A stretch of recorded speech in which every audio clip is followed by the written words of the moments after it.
Hey, it's Erica. I just wanted to let you know that you can now listen to Global News What Happened To ad-free on Amazon Music, included with Prime. John Valanthin's voice echoes in the darkness. How many of you? They're all alive. 13? Yeah. Brilliant. He was one of 2 UK divers on a mission to find 12 boys and their soccer coach who became trapped inside the Tham Luang cave. We are coming. It's okay. It's okay. Many people are coming. Many people. We are the first. Many people come. What day? This 5-minute video was what the world had hoped for. The Wild Boar soccer team was safe and had survived somehow despite the dark and wet condition. 9 days after they were trapped, it was something to celebrate. But now that they were found came an impossible task, getting them out safely. I'm Erica Vella, and this is part 2 of Global News What Happened To the Thai Cave Rescue. In the previous episode, we shared with you how the boys and their coach found themselves stuck in Tham Luang Cave in 2018. The incident quickly captured the world's attention, and an international team was assembled to find them. Rick Stanton, a world-renowned cave diver from the UK, alongside his partner John Valanthin, found the soccer team 9 days after they went missing. Rick and John spoke to the boys and gave them reassurance that people were hard at work trying to find them. So John took some video of them, which, you could go out and say they're all alive, but having that proof of life in that video, and let's face it, quite happy faces, and John did a bit of cheerleading with them, that was a golden moment, if you like. And when we came out, we only spent about half an hour with them. We knew we had to get the message out. It was going to be late by the time we got out, and we knew there'd be a lot of work and meetings. Rick and John left through very difficult conditions, taking with them the camera the Thai Navy SEALs gave them, and returned to the mouth of the cave where they were met by the SEALs like they normally would after a dive. We told them that they're all alive, and normally they helped us out the water and helped us with all their equipment. The moment we said they were alive, they just went off. I'm not being critical. They just went off and had a planning meeting and left us to our own devices. And that footage was put on the internet around the world even before or as we were exiting the cave ourselves. As the video circulated around the world, Rick said he felt a bit uneasy. If I had been asked or wanted, for advice, I would have said, I'm not sure that I would put that video footage out there at that stage. I think you needed to think about the implications because it only needed to rain and that would have, who knows what would have happened. It was nothing short of a miracle. The soccer team was alive and had survived by drinking water that dripped into the cave, but they had no food. And soon after they were found alive, military medics and Navy SEAL divers risked their lives to join them inside the cave. The soccer team was put on a special liquid diet to keep them going. While this was all happening, the Thai military and those on the outside looked for a way to rescue them. The authorities were, and rightly so, looking at every other option, pumping the cave out. Well, we knew that could never happen. Looking for alternative entrances. There was a lot of compelling evidence that there was not another entrance, although there were holes on the hillside above them. We didn't believe that was a possibility. And then all sorts of wacky ideas like putting a pipe through to the boys and for them to crawl out, which never going to be feasible. But there were a lot of things considered by those in charge, but their sort of main mantra was they were only going to take the no risk option, and unfortunately in this situation that's not possible. Finding them alive was a huge first step, but getting them out was a massive problem. This was one of the largest caves in Thailand, and with the monsoon season starting early, it created very difficult conditions for a rescue. The 12 boys and their soccer coach were trapped, and people all over the world were offering their help and expertise. You may even remember Elon Musk offered a mini submarine from his SpaceX rocket company to help with the cave rescue. He even sent engineers from his company, SpaceX and the Boring Company, to Thailand as well. Another idea that was being considered was leaving the soccer team inside the cave. It's well known that the monsoon lasts 3 or 4 months. They were saying, we'll leave them in there for 3 or 4 months. But again, Vern, the expert on the cave, said sometimes the water takes months and months to go down. It doesn't go down till Christmas or early New Year. And in fact, that year, it was so severe the water didn't go down until March. So it would have been 9 months they would have been trapped in the cave before they could have got out without diving. And even then, when the water went down, the cave was blocked and you needed to excavate the way in. So that, furthermore, when the cave was in full flood, we would not have been able to get to them with the best will in the world. That would have been impossible. And it would have been impossible to stack 3 or 4 months worth of food for them. That's just an impossible task. The atmosphere was never going to improve. The water would have risen and reduced their volume of airspace they had and lessened their exchange sort of area. So it was never, ever going to get better. And the other thing, of course, is, it's a very damp atmosphere, high relative humidity. They were already getting breathing infections and, cuts and were infected. Medically, I'm not certain they would have survived it either. Rick proposed getting them out the way that they got in, and the only way to do that was to dive them out. It was a dangerous proposition. None of them would have been saved. So that sort of, for most of the people, that was a bit of a no-brainer. They were effectively going to be left to die for whatever method was taken, unless we extracted them through the water the way they had come in, which seemed the obvious thing to do. Rick is an expert cave diver, and divers like him are able to take cumbersome equipment on dives. Except in this case, extracting the team meant taking out inexperienced, scared people through the darkness for hours. That is because a return trip from the mouth of the cave to the location of the soccer team took 11 hours for experienced divers to make. I suggested to John, we're going to have to sedate them, make them inert packages, and then we could just swim them out as if they're a tube full of camping gear or some of the other equipment we might take into a cave for exploration.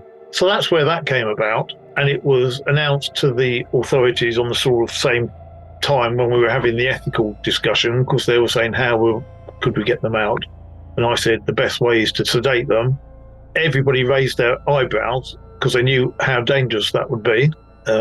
But I still thought it was less dangerous than bringing them out conscious. So I found myself saying, actually, from my point of view, that's non-negotiable. That is the only way we're bringing them out.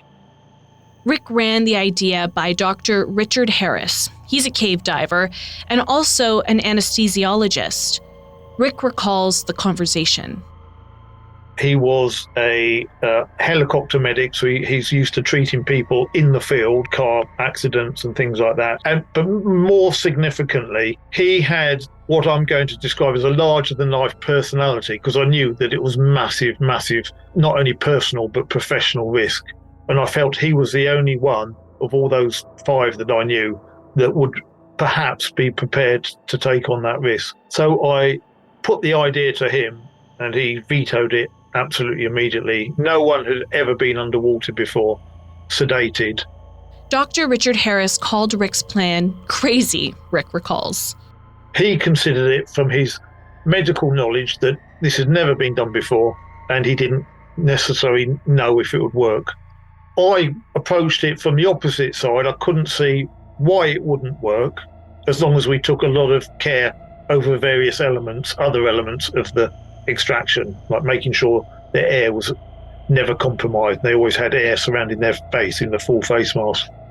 After much consultation and hand-wringing among the rescue team, a plan was formulated. Ketamine would be given to the trapped team right before extraction.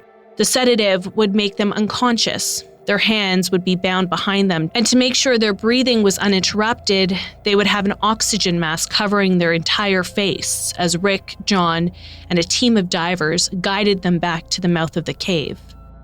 To make sure their very risky, innovative plan worked, they needed the right people to help them. There were allegedly 5,000 people on site, from people washing clothes, providing food, everything. But the actual cave was under the control of the Thai Navy SEALs, and they were under the control of the army that controlled the outside. We were getting our messages through to the Thai Navy SEALs, often by the American Air Force personnel who acted as our greatest advocates.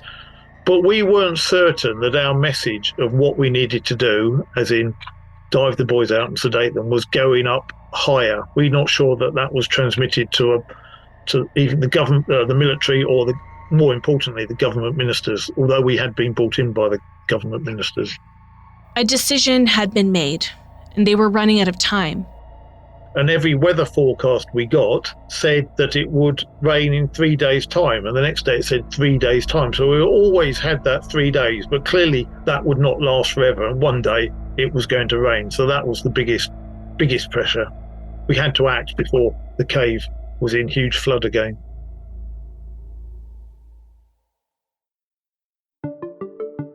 Josh Morris is originally from Utah, but he moved to Thailand in 2000 to teach English. It was supposed to be a temporary thing, but he fell in love with a country that has been his home ever since. In 2018, he heard about the boys trapped inside the Tham Luang cave. He was an experienced rock climber and had his own business, so he had lent gear and staff members to help with the search and rescue efforts. I had no intention of going up. My brother-in-law is already there and connected, and I just didn't see a reason to go up. And I did make a couple phone calls, and I called the police, and I called some Army people that I knew and offered my services, and it just seemed really scattered, and people didn't seem like they could take me on even if I did show up. So it just didn't feel like it was worth going up there because I didn't want to create more trouble for other people. But then Josh got a call from a friend. He kind of just made this comment. He said, "I see. It's some adventure company that you have." And I said, "Come on, man, what are you talking about? Like, I've made some phone calls, like my brother-in-law is there. I sent a team up there." And he said, "Oh, okay, whatever you say, you know better than I do. I guess all that practice and all that adventure and all the training that you've been doing the last 15 years, I mean, why use it now if there's no point, right?" And he just kind of got under my skin a little bit. And so then I hung up and I called Mario, who I had sent up that day. And I said, "Mario, what do you think? Should I come up?" And Mario said, "I really think it'd be good if you came up. Your language skills would be useful." Josh made the 4-hour trip to Tham Luang Cave on July 6th, 2 weeks after the boys were first reported missing. When he arrived, he registered with the Department of Disaster Prevention and Mitigation and with the Thai Navy SEALs. He spent time building relationships, and he even reconnected with high-ranking military officials he knew before the cave rescue. All these relationships would play a crucial role. He noticed almost immediately there was a disconnect between the different rescue groups. I don't want to say it's like disorganization, but I felt a little bit like there were some parts of the puzzle that weren't being connected. And so when I went up, I was just trying to figure out, well, who can I get connected with to offer some services and to be helpful. While Josh was at the cave site, he was introduced to Rick, John, and Vern, the 3 UK divers. They had a rescue plan which involved sedating and diving the boys out of the cave.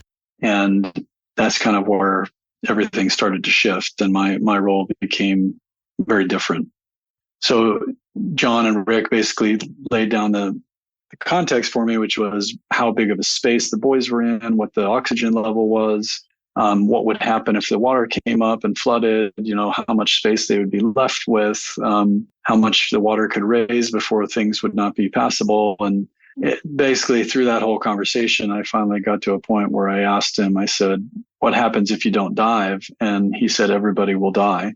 And I said, "What happens if you do dive?" And he said, "Some of them might have a chance to live." And I said, "Well, what does that mean?" And they said, "We don't know. It's never been tried before." Conversations and briefings Josh had been a part of involving senior officials with the Thai Navy SEALs painted a very different picture. Then I called a senior official that I had met and said, "I have some information I think you should hear."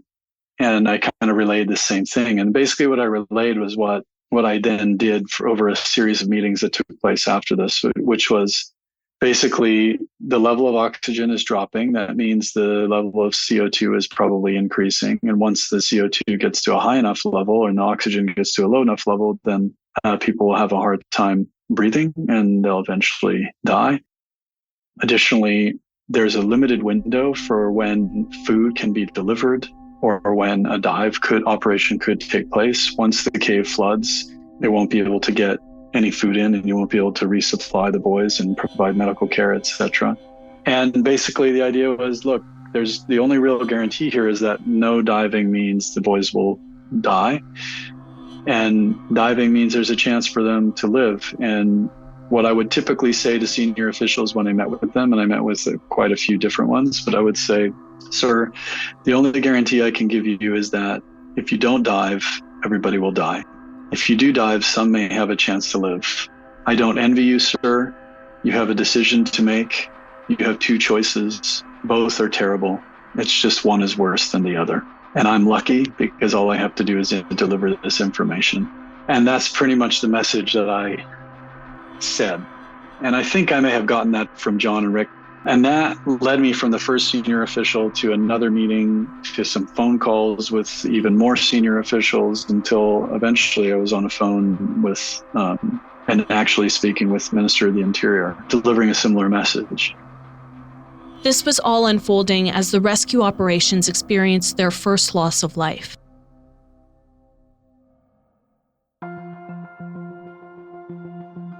Petty Officer Saman Gunan, a former Thai Navy diver, had been delivering air tanks when he ran out of oxygen for the return trip and lost consciousness on his way out. There was a shift in the energy just from that, and I wasn't unaware of his death at the time that I was doing my work. I didn't realize until later in the day. So my assumption is it's his death combined with me arriving at the right time, combined with people being a bit more ready to listen to certain things because there was a death. You know, there were just all of these things kind of came together at this right moment. A meeting was held with a large group of senior officials, department commanders, and different military ranks to look at the options that were on the table. In that meeting, it was pretty much everything. Everybody had their voice heard, but ultimately it was really about hearing the dive plan. And then after that meeting with all those senior officials, there was then the smaller meeting that took place after that, which had just a few people. It had Dr. Harris, and it had some of the British divers and myself and the U.S. Air Force and some senior officials from the Department of Disaster Prevention and Mitigation and some senior Army and Navy officials and the Minister of the Interior. And that's when the final briefing was made, where I actually translated the briefing word for word. And then that briefing was recorded, and all of the risk mitigation and all of the factors that have been put into place to make this plan a reality kind of came out in that meeting. And that's when the Minister of the Interior said, okay, this is what we're going to do. We've looked at all of the different plans and we're going to go ahead with this dive. And tomorrow is the prep day and we'll dive as soon as we're ready. And so once you had that top down, really very senior level person giving that kind of order, then everything kind of fell into place the next day. It was official. A team of the world's best cave divers would rescue the soccer team, taking them out of the cave one by one, with the eyes of the world watching them. On Sunday, July 8th, at 11 a.m., the rescue mission began. We had rehearsed very, very carefully what we were going to do. We'd even walked through it. So everybody knew their place, their order, and what the plan was. Clearly, Harry was going to sedate the boys. Now, there were some air chambers, and we did station some divers there to help with cylinder swaps if the boys' airs were low, or to help us manhandle the boy. By now, 6-7 days after we'd found them, the water had continued to go down, and there was a bit where we had to walk about 100 yards, and that actually added another tier of complexity because you had to put the boys in a litter and then carry them over that bit, whereas before we could have just swum them all the way. So the plan was good, except that it had never, ever been tested as in a boy or a human sedated underwater, and that was a complete unknown element. So you can imagine that Dr. Richard Harris was quite nervous about the whole thing. The cave has some stretches that are more than 10 meters high, while others are a tight squeeze through water-filled passages, and at times against the current in complete darkness. Remember, a round trip to where the soccer team was located took 11 hours to complete, so the rescue of the team had to be split up over a few days. And on top of that, the ketamine that Dr. Richard Harris was administering would only last about 30 to 40 minutes. The divers who were with the boys were going to have to actually administer sedative and inject the boys. Now, none of us have injected anyone before, so we had to do a 10-minute course in injecting people. Harry went to university for 9 years to become an anesthesiologist. We had a 10-minute course on how to inject someone. Jason Mallison, a British cave diver with over 25 years' experience, was the first one to take a boy through the first underwater section of the cave, following a rope line to guide him through the winding and murky waters. Rick and other divers waited on the other side of the first passage.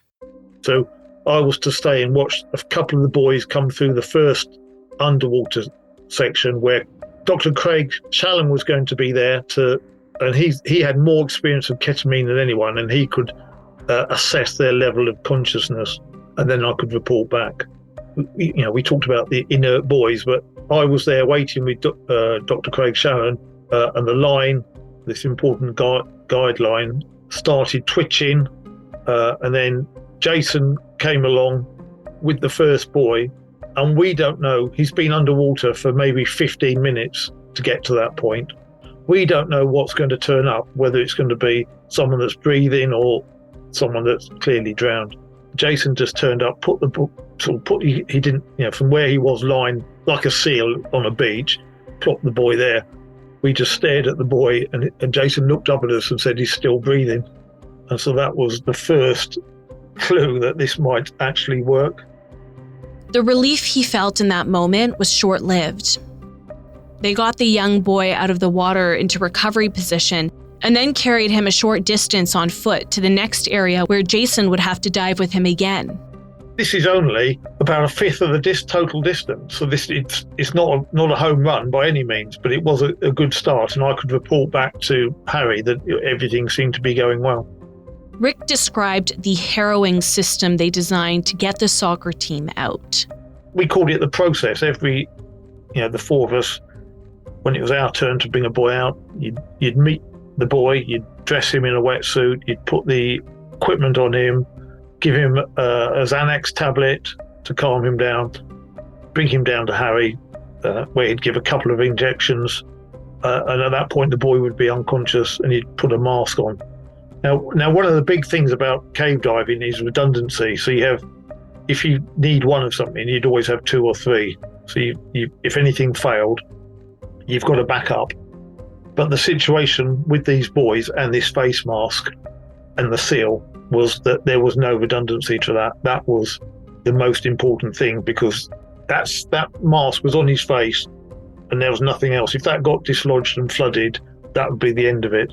So it was hugely critical how we fitted it, and sometimes we would spend 5 minutes making sure it was perfect, checking there were no leaks, and then as we dived out with that boy, just making sure that we protected his head and the mask at all costs. Now, I'd called it, or I termed them as packages. Harry called it the Stanton inert package plan, but as much as you do to disguise the fact of what you're doing, and when we're talking about the procedure, when you start swimming out with a package and it is a living person, but they're unconscious, that completely changes everything. I asked Rick what it felt like to navigate the tight, winding tunnels with such precious cargo in his hands. It was a lot of pressure, but to go back to what I said earlier, the route underwater was incredibly complex and you couldn't see. So all our processing power was really about navigating, really no excess thinking capacity to think about the emotion. But you set off, you knew he was breathing and you were responsible. The moment you got underwater, all you're thinking about is where you should be in relation to the passage and the line and protecting his head. You didn't really have much more scope to think about that. And every now and again, have a sanity check. The way I held my boy, his head was quite close, sort of close to my shoulder and below my head. So basically, my head and shoulder took any impact and took that off his head. But the other advantage of that is I could hear his exhaust bubbles as he breathed out. They went into the water and you could hear that. My first boy only breathed maybe 3 times a minute. He was in a very poor state. He had a lung infection. In fact, he stopped breathing when I got through that first section and went blue. But you can't look at them and see, you can't see anything. So it's just about hearing the bubbles. You knew it was a living person. You could only do your best. That was all we could say was you can only do your best. And if something goes wrong, unfortunately, then there's pretty little chance of recovering from it. So all your efforts were directed at making sure nothing went wrong and not thinking about the enormity of the task. By 7:55 p.m. on July 8th, their day was done.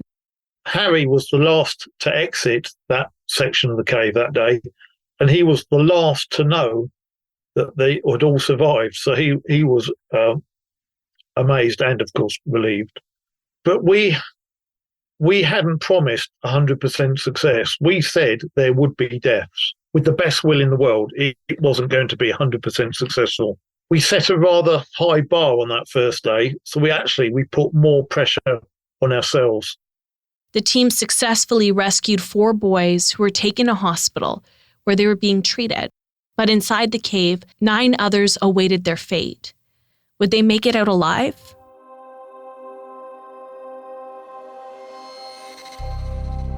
With oxygen levels dropping inside the cave and with more rain on the horizon, there was no time to waste on day 2 as the rescue team went straight to work. And then as the second day happened, and that was equally successful, now, again, we said there would be deaths. So there was enormous pressure. And the ethics discussion that we had previously was sort of turned on its face. We said we'd bring the majority out, but there would be deaths. And now it looked like we could go and get them all out, but if there had been one fatality in the process, that would have been seen at that point as not a success, but a failure by certain people. So that everything, that ethic discussion and the expectations really did change by being a victim of our own success. Pressure mounted as day 2 proved to be without much incident, and 4 more boys were rescued from the cave. I mean, in our favour, that second day, there's not much to talk about the second day rescue, except that it was more efficient than the first day. Everything flowed a lot better.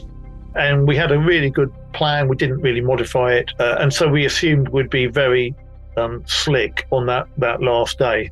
They weren't out of the woods, and day 3 would prove to be the most challenging day yet, as rain put the rescue mission in jeopardy. Not only did the rain come down, it come down all night, and we all laid in bed all night hearing the rain. Now, only of all the people that were there, only John and I had, in that sort of rescue team that was bringing the boys out, had seen the cave in flood, and we knew how severe it was, and that we wouldn't get back to them if it was in that sort of state. So only we had seen it in those conditions, and we had to say we need to be really cautious here. We knew we could get in, do the job quickly and efficiently, and get out before the water started rising. And so that was our plan on that day. But also going in, looking for signs in case the water was rising, because we knew that if it suddenly rose really quickly, everyone would be in trouble. There was another thing to consider on the last day. They had an extra person to rescue before the day was done, so the rescue team had to work diligently to get them all out. On the last day, there was 5 to bring out. There was 4 boys and the coach. We had arranged for a bit of a relay process. So Jason was going to bring one guy out and give him to another guy called Jim, and then get him out of the way, and then Jason can go back and do a full journey with the other. That was a good plan. That worked excellently. We always knew that there was one small boy ironically called Titan, and I brought him out. He was the 3rd boy to leave on that day. I'm not sure if he might have been 10 or he might have been, I can't remember. He was very young and very small. But when there was only Dr. Richard Harris and Jason left, the last boy that came down the slope, although he wasn't the youngest, although he wasn't necessarily the smallest, he had by far the smallest face. It was really narrow and really petite. And this was a problem because we only had 4 good masks. Now, every day, there was 4 of us divers bringing the boys out, and we had 4 good masks, so that was all perfect. We knew that was going to be a problem, so we actually took in 2 for the 5th child. So we had an option.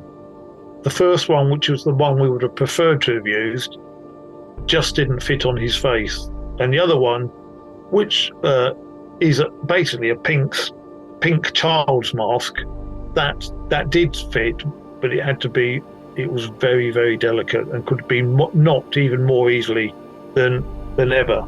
But it did fit and it did provide air, so that was it. So really, we talk about chances of something going wrong. Those chances were really high on that very last dive of the very last day, where that mask was very precarious. But I mean, Jason handled it well. We just had to dive ultra cautiously. By 6:30 p.m. on Tuesday, July 10th, 17 days after they found themselves trapped inside the Tham Luang cave, 12 boys and their soccer coach were all officially rescued. Immediately after the last boy came out, we had all waited in the 3rd chamber. Of course, that's when suddenly the relief and the euphoria of what we had done, we couldn't let up our caution right until it was all complete. And at that point, we did. There was a bottle of Jack Daniels there, and we all there was a bit of a party spirit. But when we went out, of course, everyone was super excited. The parents asked to meet us. Now, the parents had been there the whole duration we had. We were aware they were there. We were aware what they looked like. They saw us, we saw them, but we didn't really engage with them because we didn't really know what the outcome would be. But this seemed like the time to engage with them. So they lined up in front of us. They thanked us for bringing their children back. It was all quite emotional. It was an unforgettable day for Josh Morris as well, who watched the rescue mission unfold from the sidelines. On the final day, when all the boys came out, that's when people really kind of let their hair down, and there was cheering and hugging and, crying. And it was just really incredible. Shortly after the boys were rescued, the families asked Josh for his help. So then I went into the dive room and I said, hey, the parents are out here. Are you guys okay to come out and meet them? They'd love to say thank you. And they all came out.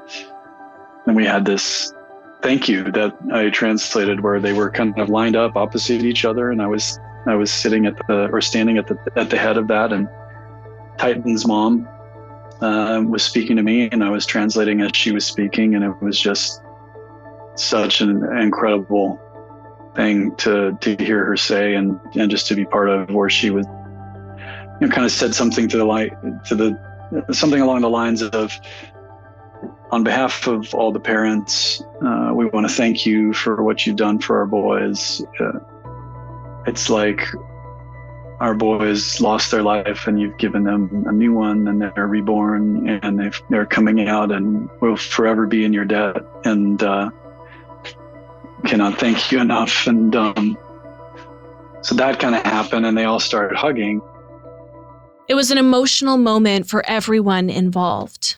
We were cave divers who had taken cave diving to the extreme. We were used to diving in those conditions. We were used to problem solving. We were used to carrying things underwater. And all these elements happened to come together in this case.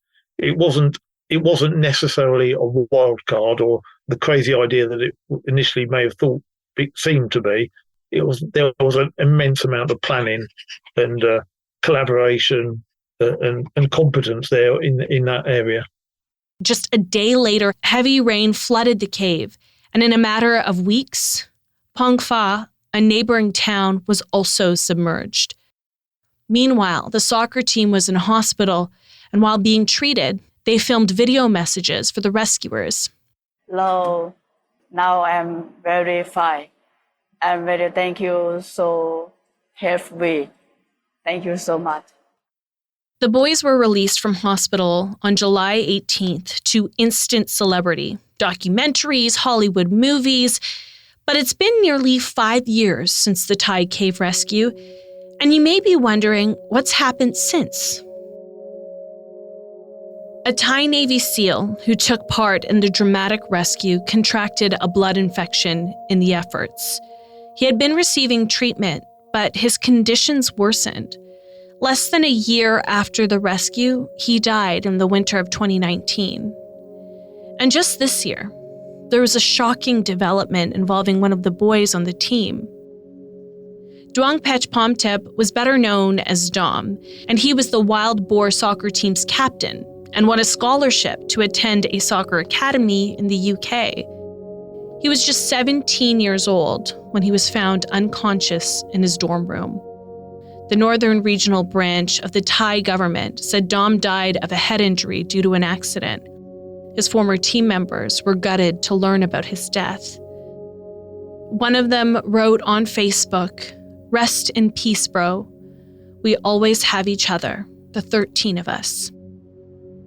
To this day, the world looks at the Thai cave rescue as a miracle. But Rick Stanton, one of the minds behind it, sees it differently.